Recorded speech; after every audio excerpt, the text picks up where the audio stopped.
So the central question in my research is how we detect the outside world and know what it is that we're detecting. That comes under the heading of sensation and perception. And I've mostly worked on vision through my research career. It started because of that link with dyslexia and reading. And Bill Lovegrove was working on visual changes in dyslexics, which I found interesting.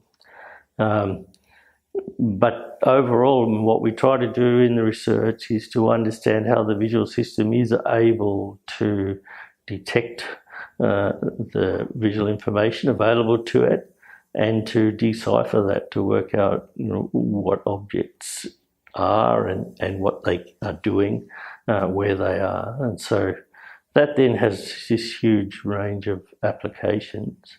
We've always had a clinical stream of research as well as a basic stream of research. And that's allowed us to look at autism and dyslexia and schizophrenia and migraine over about a 20-year time course. But all starting by asking that basic question is, how's the visual system doing this particular task? And what is different about this clinical group? Why are they doing it differently? Sometimes better, sometimes worse.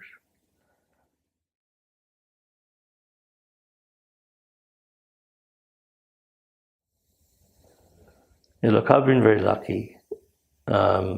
Research is a precarious business. It doesn't always work. And I've had more than my fair share of unexpected success, I guess. My early highlight, I guess, well, in all cases, the highlights come from learning something new. At the end of my PhD, or DPhil, in fact it's called in Oxford, but people don't tend to know what that is, there was a conference at the European Conference of Visual Perception held in Cambridge, where they had a special symposium on spatial phase coding in vision. Means nothing to most people these days. But in those days, it was a huge topic, and everybody was doing it. And that was what my thesis was on. And I was invited as one of the speakers. And in my thesis, I had decided that we couldn't code spatial phase in vision. And so this whole field, I thought, was actually going nowhere. And I was fourth on the speaker list. And as I was going in, nobody really knew who I was. I was a new student. And then the first three speakers all talked about my research, which was actually quite frightening when it came up. And they all recognised that if I was right, then that would torpedo this field and actually close it off. And all three of them finished by saying I was right. And so that's never happened in an academic conference. Certainly never happened again in that way. And so that was just an absolutely thrilling day that I'll never forget. Because by the time I finished my talk and walked out, then I wasn't an unknown person anymore. Everybody wanted to chat with me about what I'd been doing. So that was absolutely exciting. So, in a sense, that's a negative thing in that I finished off that field of research and it sort of disappeared pretty much straight away,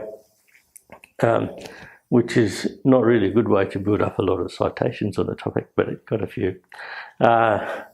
Soon after that, when I was in Berkeley, because of the things that I've been doing in my PhD, I also started thinking more broadly about the dominant models of vision and thought they can't be right.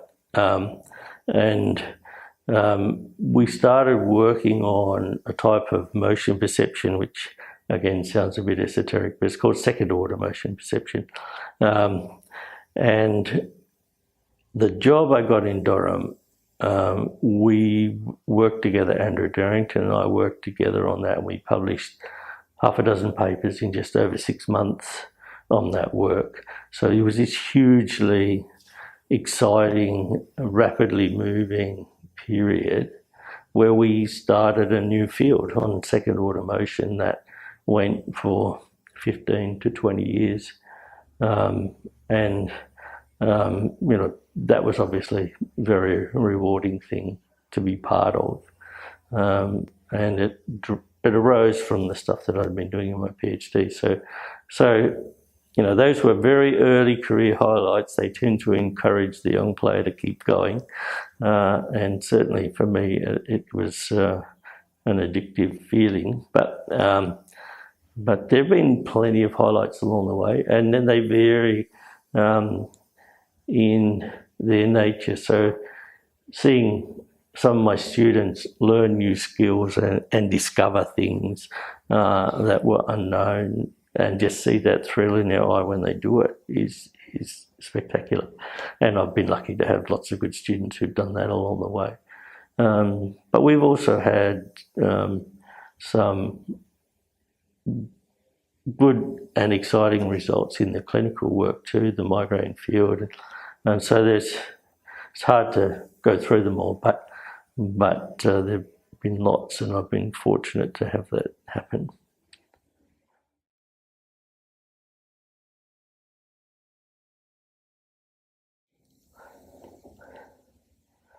Keep trying things. Keep busy. Research, if you're working at the cutting edge of a field, it's a speculative process. You try and read stuff, you try and have a good idea of what is the best question to ask next. And usually that's the one that's going to make the most difference to the field. My PhD supervisor, Bruce Henning, said the way you test models is you look at their most critical assumption and you test that. And if that fails, then you know the model's no good. And so you get most value by assessing things that way. And that's what you should be trying to look for. But then you just need to be continually trying things and keeping busy. Some things come off, some don't. So I've been quite positive about the things that we did do, but there are lots of things that we tried that just didn't work. And in the end, you have to decide, right, well, then I don't know enough to sort that out now. And that's really how I got into basic vision research in the first place. I did my honours thesis on visual processing and dyslexia, and realised at the end of that, while it was a hugely exciting year, that I just didn't know enough about vision to really push on that field in the way it needed to be pushed. And so you go back and you learn those skills. It's important to identify the tools that you're going to need and spend the time to learn them yourself.